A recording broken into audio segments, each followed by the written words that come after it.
द्रुपद का पुत्रेष्टि यज्ञ।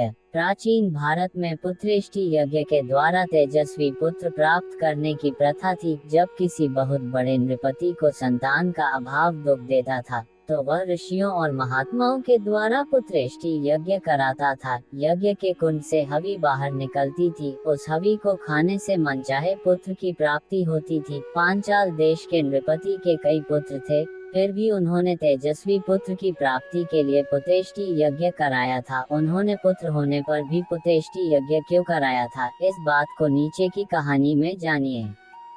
हरिद्वार के निकट एक बहुत बड़े महात्मा रहते थे। महात्मा का नाम भरद्वाज था। भरद्वाज बहुत बड़े ज्ञानी थे। आत्मा और परमात्मा के भेदों के ज्ञाता था। प्रभात के पश्चात का समय था। भरद्वाज गंगा के तट पर विचरण कर रहे थे। सहसा उनकी दृष्टि एक युवती पर पड़ी। वह युवती घृताची नामक अप्सरा थी। वह गंगा के जल में नहाकर बाहर निकली थी। हवा चल रही थी। हवा के कारण उसके शरीर का कामोत्तेजक अंग खुल गया। संयोग की बात, भरद्वाज की दृष्टि उस अंग पर पड़ गई। उनके भीतर काम पैदा हो गया। काम इतने जोरों से पैदा हो गया कि वे स्खलित हो गए।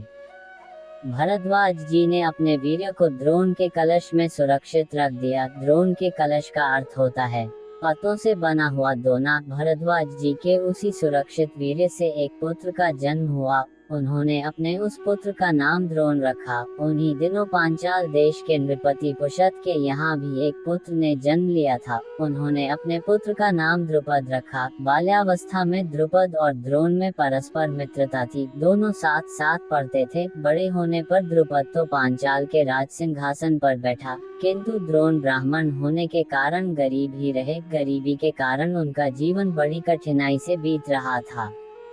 एक बार द्रोण के कानों में समाचार पड़ा कि परशुराम धन बांट रहे हैं। अतः द्रोण परशुराम के पास गए। उन्होंने उनसे धन की याचना की। परशुराम ने कहा, मैं तो सारा धन लुटा चुका हूँ। वन में तप के लिए जा रहा हूँ। मेरे पास धनुष बाण को छोड़कर और कुछ नहीं है। द्रोण ने निवेदन किया, मुझे धनुष बाण ही दे दीजिए और यह बता दीजिए कि कौन सा बाण किस तरह चलाया जाता है। परशुराम ने द्रोण को धनुष बाण तो दे ही दिया, अपनी पूरी बाण विद्या भी सिखा दी। द्रोण उस विद्या को सीखकर द्रोणाचार्य बन गए। दूसरी बार द्रोण के कानों में समाचार पड़ा कि द्रुपद धन बांट रहा है। अतः द्रोण धन के लिए द्रुपद के पास गए। उन्होंने द्रुपद से प्रार्थना की, मैं तुम्हारा मित्र हूँ, अतीव संकट में हूँ, मुझे धन देकर मेरी सहायता करो।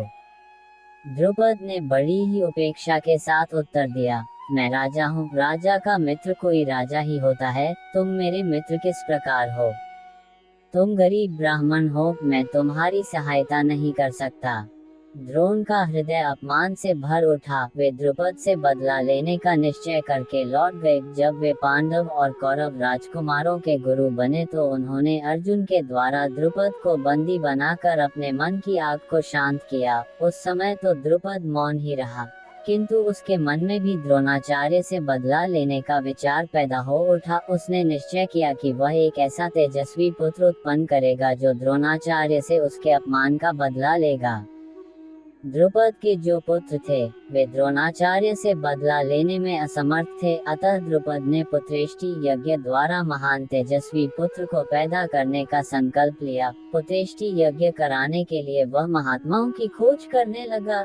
गंगा और यमुना के किनारों पर घूमने लगा। दैव इच्छा से द्रुपद यमुना के किनारे स्थित दो महान त्यागी ब्राह्मण बंधुओं के आश्रम में पहुंचा। छोटे बंधु का नाम उपयज्ञ और बड़े बंधु का नाम यज्ञ था। दोनों भाई अलग अलग आश्रम बनाकर रहते थे। द्रुपद छोटे भाई के आश्रम में रहकर उनकी सेवा करने लगा। जब सेवा करते करते काफी दिन बीत गए तो एक दिन अवसर पाकर द्रुपद ने निवेदन किया, मैं एक महान तेजस्वी पुत्र चाहता हूँ। कृपया पुत्रेष्टि यज्ञ के द्वारा मुझे तेजस्वी पुत्र दिलाए। मैं आपको 1 करोड़ गायें दे सकता हूँ। छोटे भाई ने उत्तर दिया, ये कार्य मुझसे नहीं हो सकेगा। तुम मेरे बड़े भाई के पास जाओ, वे अवश्य तुम्हारी मनोभिलाषा पूर्ण करेंगे। द्रुपद यज्ञ के आश्रम में गया। उसने यज्ञ के आश्रम में रहकर उनकी भी बड़ी सेवा की। एक दिन अवसर पाकर द्रुपद ने उनसे भी निवेदन किया, मैं एक तेजस्वी पुत्र चाहता हूँ। कृपा करके पुत्रेष्टि यज्ञ के द्वारा मुझे तेजस्वी पुत्र दिलाए। मैं आपको 1 अर्बुद गाय दे सकता हूँ। ये द्रवित हो गए, वे पुत्रेष्टि यज्ञ करने लगे। जब यज्ञ पूर्ण हुआ तो उन्होंने एक हवि तैयार की। उन्होंने द्रुपद की रानी को बुलाकर कहा, इस कवि को खा लो, तुम्हारे गर्भ से महान तेजस्वी पुत्र उत्पन्न होगा। द्रुपद की रानी ने कहा, मैंने अभी स्नान नहीं किया है, स्नान करने के बाद ही हवि ग्रहण करूंगी। रानी स्नान करने के लिए चली गई। यज्ञ उसकी प्रतीक्षा करने लगे। जब रानी के आने में देर होने लगी तो उन्होंने उस हवि को यज्ञ कुंड में डाल दिया। आश्चर्य!